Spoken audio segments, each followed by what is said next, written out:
especially when it comes to the Joker. Cesar Romero's performance was just over the top, and the Frank Gorse's character. You would think the guy was on caffeine pills. The way he was running around in the green leotards. It was just a very different time and different era on television. And Technicolor was really starting to get in. Color TVs were really starting to get in. And that's the reason why a lot of things were bright and stuck out, especially when it comes to the Batmobile. It was all just black originally, and then George Ferris put kind of a reddish, orange pinstripes onto the sides of the outline, basically, of the Batmobile. Sadly, I think really when it comes down to the show and the movie, I think Burt Ward's the last surviving cast member. I'm not 100% sure, but I do know that Burgess Meredith, Frank Gorse, and Cesar Romero, they passed away. But I don't know. It's an era that's long gone. I said it was one of my first memories of Batman. Was this movie? The plot, was kind of it wasn't it was just a regular plot that you would probably have seen on the television show, but it was kind of spread out a little bit more in the theatrical format, and plus, of course, you had better special effects than the show would have had. But the plot is, a Commodore Schmidt has this amazing invention. He's a gentleman who owns a brewery, a whiskey brewery, and this machine is supposed to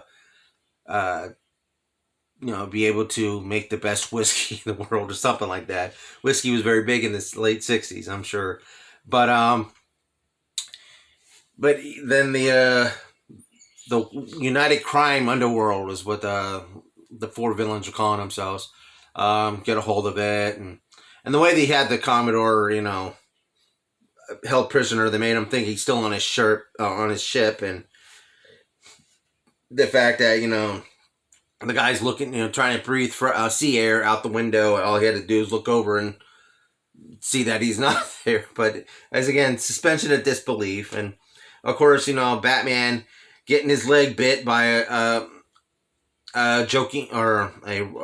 rubber shark, and then use an anti-bat shark repellent spray. That's a mouthful to say. Was just another one of those crazy little gizmos that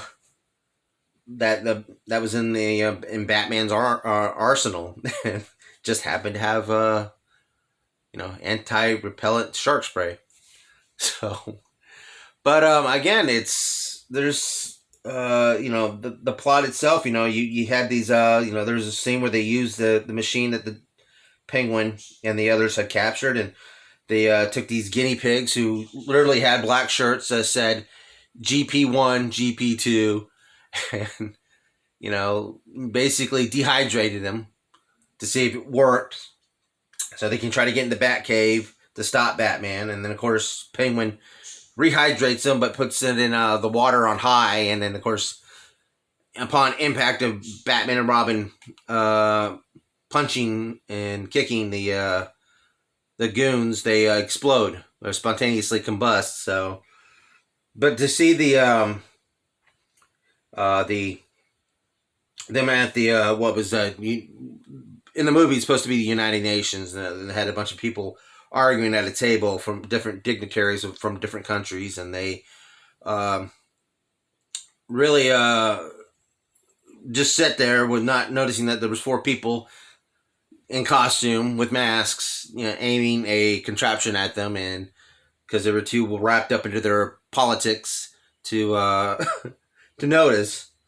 And of course, they get all dehydrated and held captive by the villains. There's other scenes, when it comes to, of course, they again flirting with Batman and Catwoman's love-hate fest. Even though Batman has seen Catwoman without her mask on the show, this is a different Catwoman, and I guess every once in a while they trade out. I don't know. Again, suspension of disbelief, continuity, schmontinuity. It doesn't matter. Um, but now that when you get older, you notice a lot of the innuendos that were kind of sprinkled across, especially on the TV show. But in the movie, you can see a little bit of the innuendo between Batman and the Catwoman.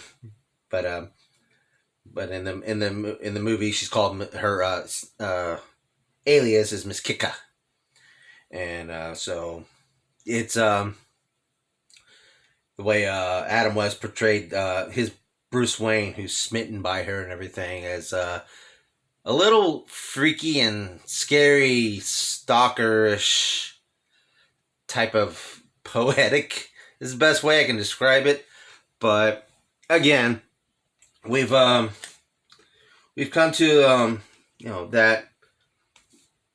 that portion of the the campiness of what what the show and what the movie exudes, and just again it brightens the contents, and it